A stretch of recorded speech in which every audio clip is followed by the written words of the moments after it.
All right, guys, here's a video about adding, subtracting, dividing, and the new operation is called the composition of functions. So I selected two functions, I made them up, and we're going to do all these operations. Okay. Oh, by the way, I forgot to do multiplication. Boy, boy, boy. So we have to multiply them too. Okay. Multiply. All right. So I should do it here. Let me erase this.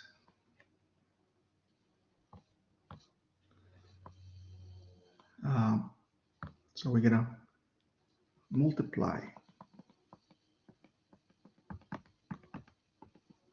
and the main one here, the most difficult one for most students, is the composition of functions. So first, I have made up two functions so that I can illustrate what I mean by adding, subtracting, dividing, multiplying, and the composition of functions. Okay, so that way you have an idea what to do. The first thing I'm going to do is I'm going to define how addition is defined. So whenever you see this, okay, what that means is the following. That means you're going to do f of x plus g of x. The second one will be the difference.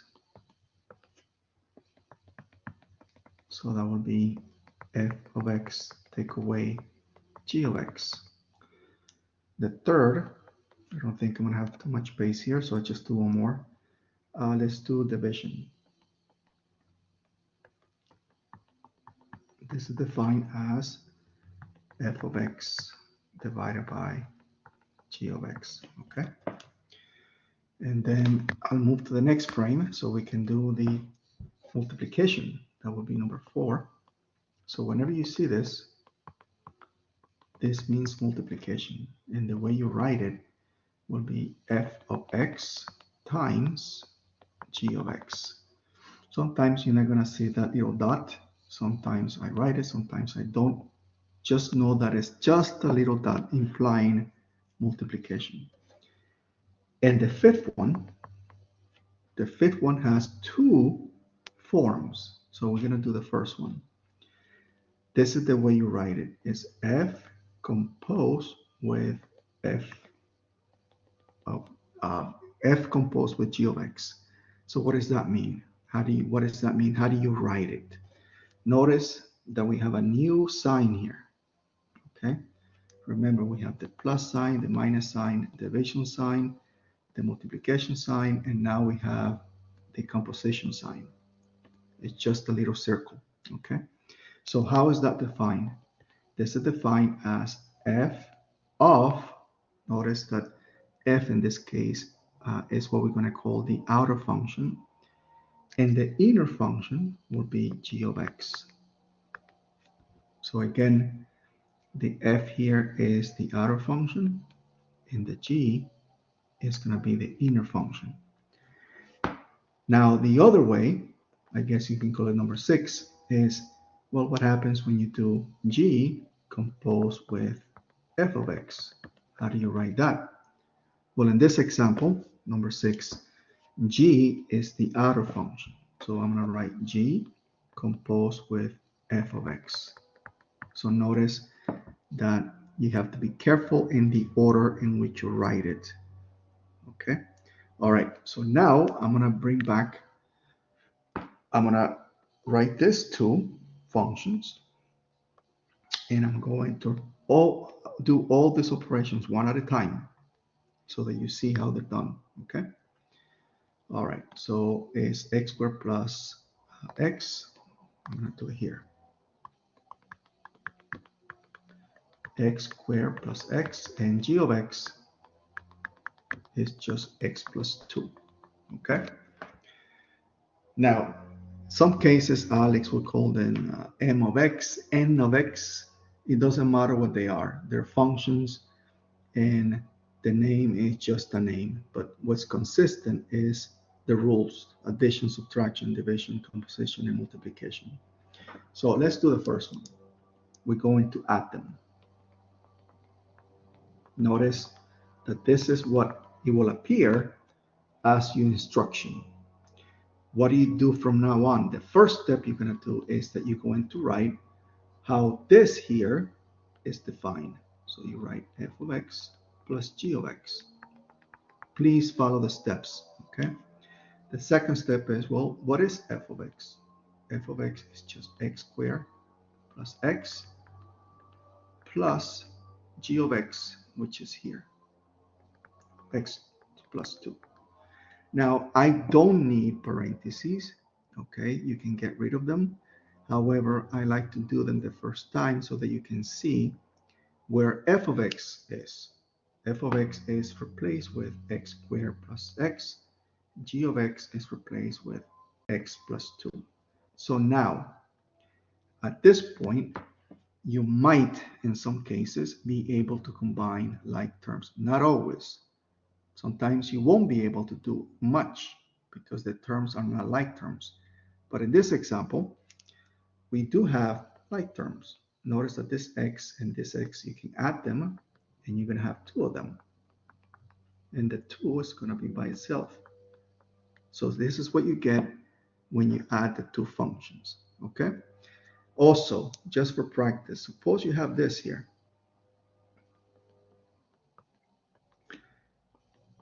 What does that mean, right? Notice here we're using an x. Now in this example, it's just a 1. Well, be consistent. What is this equals to? This will be equals to f of 1 plus g of 1. Now, all you have to do is evaluate the function at f at 1 and g at 1. So when you replace, let's do g of 1 first. What do you get? 1 plus 2 is 3. So you get a 3. What about f of 1? Well, it will be 1 squared plus 1. That will give you 2. So what is the answer? The answer at the end will be 5. All right, so this is what you do when you're adding them. All right, let's use the same two functions, but this time we're going to subtract them. Let's do that. Number 2. How is this defined? Notice that I'm repeating myself because I really want you to get into the habit of writing it first. What is this defined as? This is defined as f of x minus g of x.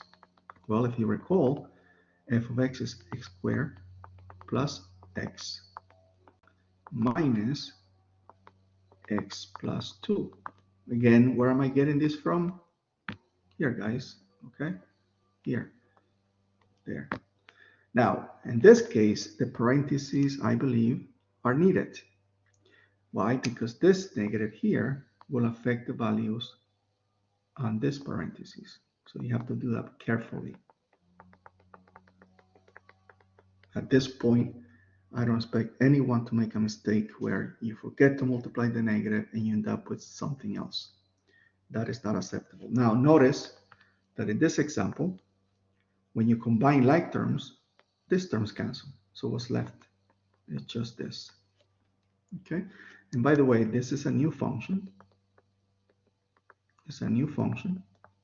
Notice that it's not equals to f of x, nor is it equals to g of x. It's just new. You made up something new, okay? Let's also evaluate this. Let's see, we evaluate this at 0, okay? And by the way, since you already have the difference of these two functions, which is this here, okay? All you can do, if you want, just replace the 0 there, because this is what the difference is. The only difference is that now, instead of having an x here, I'm using a number, 0. So what is the value of this at 0? Well, let's see.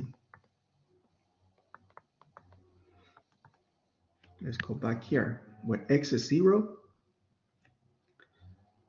f of x will be 0 minus g of 0?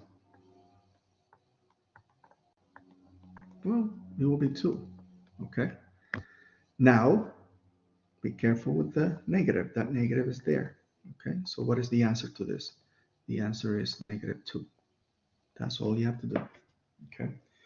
Another way you could have done this is notice that this here is already done. So all you have to do is replace this x right here with a 0. And you should know that what you're going to end up with is just -2. And that would have been that one there. Okay. Again, this is going to take a lot of practice, especially it's going to take a lot of details. Okay. This is not a lot of work. It's just knowing what to do. That is what makes a difference. All right. Let me write f of x once again as a reference. And this time we're going to divide them. So number 3, divide them. Notice that is in this example, the way that I'm dividing, the f function is on the numerator. And the g is at the bottom, on the denominator. All right, so when I do those two, well, what is that equals to? That will be equals to x squared plus x divided by x plus 2. Okay? All right, what would be the value of this at, let's say, 0? Well, let's do, I don't know, 2. Let's do 2. What is that equals to? Well, since you already have the division of the two functions, which is here, just replace this x's with a 2. And let's see what you end up with. That will be 2 squared plus 2. Sorry, yeah, plus 2. That's right. Divided by 2 plus 2. So what do we end up with? This is going to be 4 plus 2. 2 plus 2 is 4. So that will be 6 over 4. And then don't forget to reduce. That will be 3/2. Okay, so that's how you do the division. Now let's do the multiplication. Again, I keep writing the same function over and over again.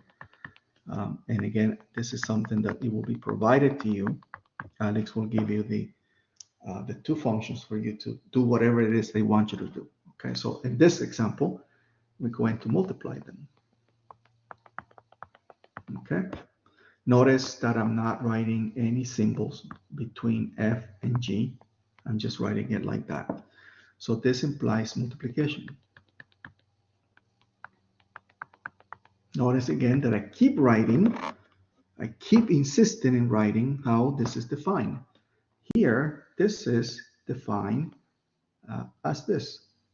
So let's do that. Now, in this case, I will need parentheses because I'm going to use them. I'm going to do a FOIL method. And then I'm going to see if I can combine like terms. So the x squared times x will be x cubed. As a review, when you multiply x squared times x, you get x cubed. Where did that 3 come from? It comes from here. When you have the same base, you add the exponents. 2 plus 1 is 3. Then I do x squared plus 2 will be 2x squared.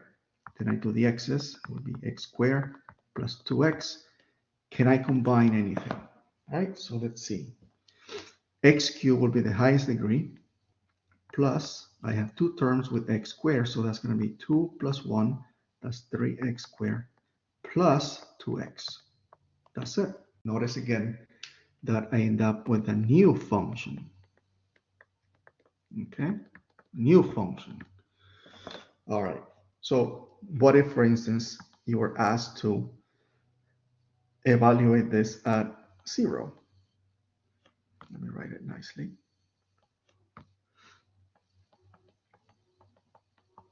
Well, notice that each of the terms here have an x. So if that x is 0, then everything is 0. So the answer will be 0, 0. 0 for x and 0 for y. Okay. All right, so now we're going to move on to the big one.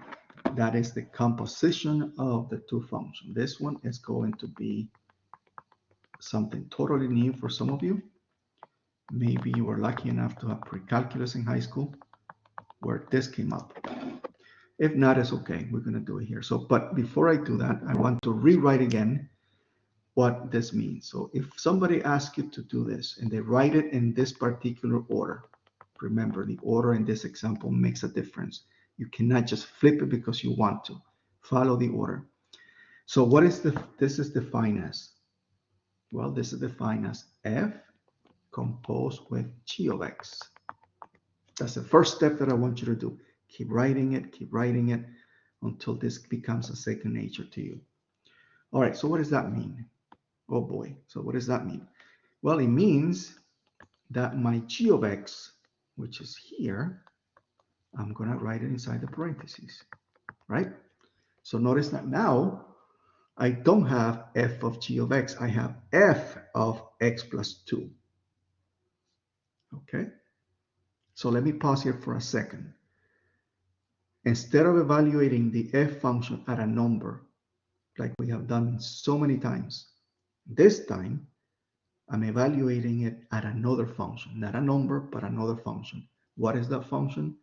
It's called the g of x. And what is g of x equals to? X plus 2. So what do I do now? Now I need to replace this x with x plus 2. So here I go.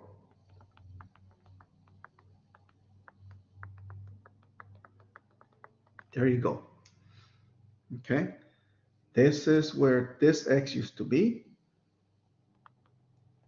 And now it's not just x, it's x plus 2. This is it. This is the big deal.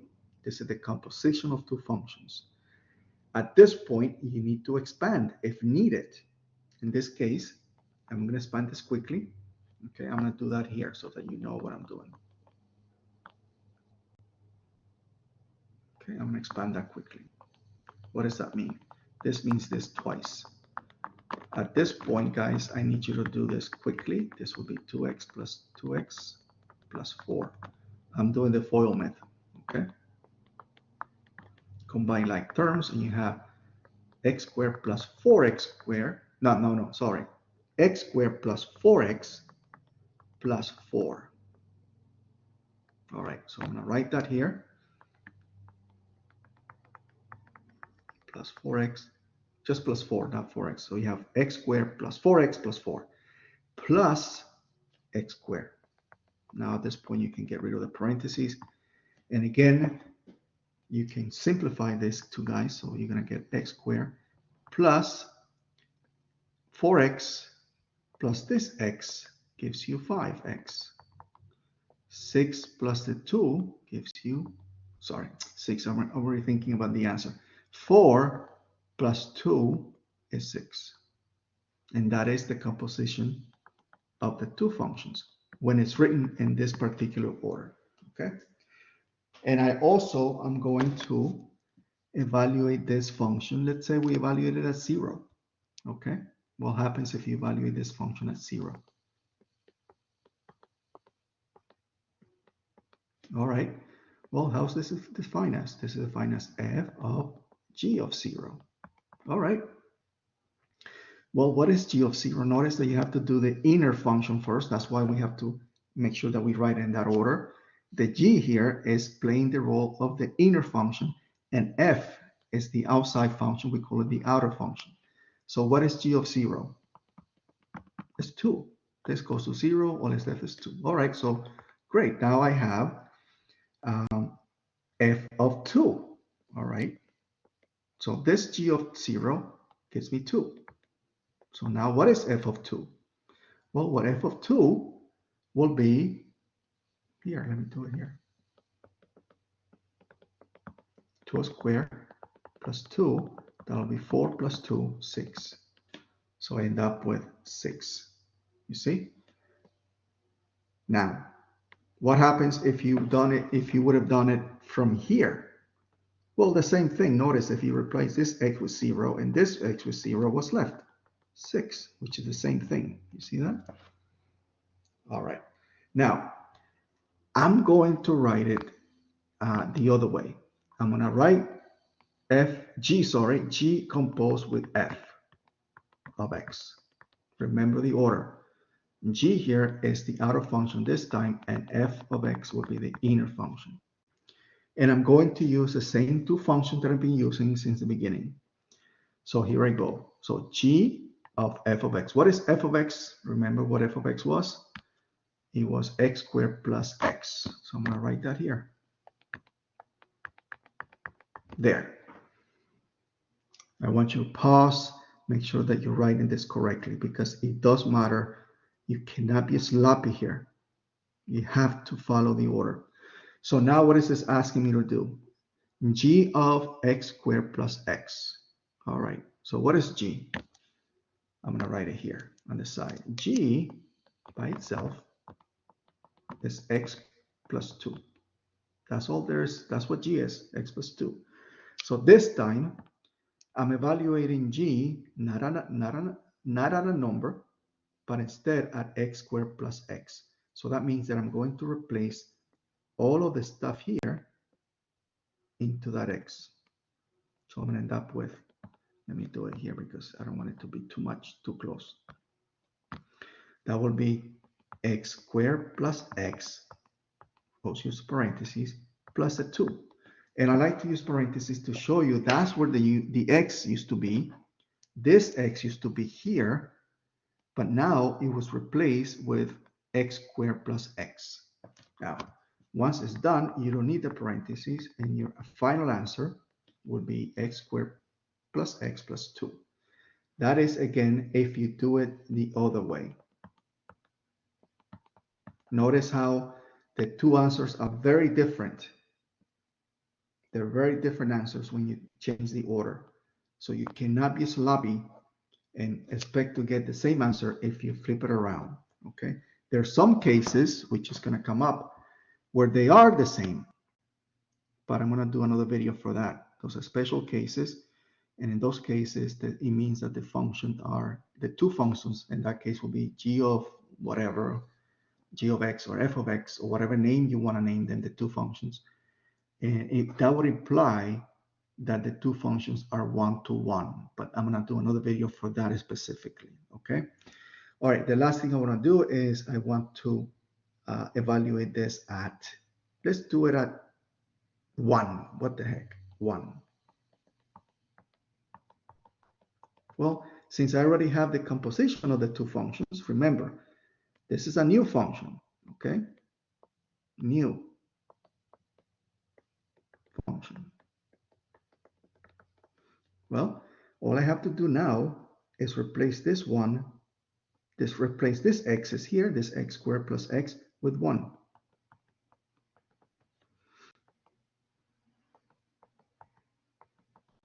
So what is that equals to? 1 plus 1 plus 2 is 4.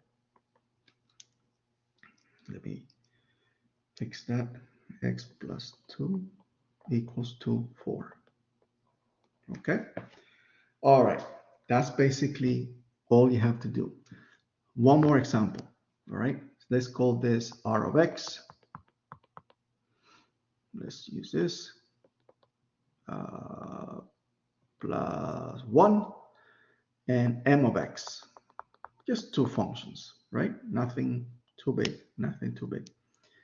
And I'm going to call this x squared minus 1. All right? I'm making this up so that you know what you need to do. Now, in your case, you don't have to make them up. Alex will provide them for you. The software will provide it for you. All right, so let's see that all I want you to do is do the following. R composed with M, evaluated, let's say at, oh boy, at 1. So how do I do this, right? All right, so here I go. What is my outer function? It's going to be the R.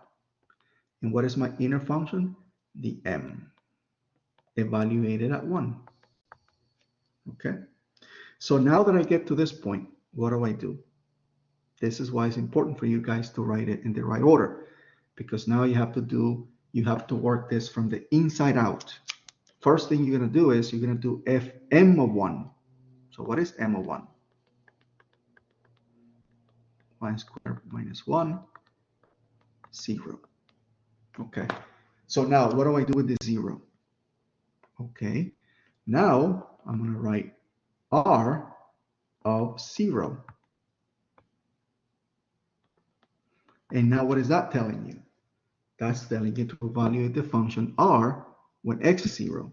All right, so r of 0, don't forget what the r function is right here. 0 plus 1 is square root of 1.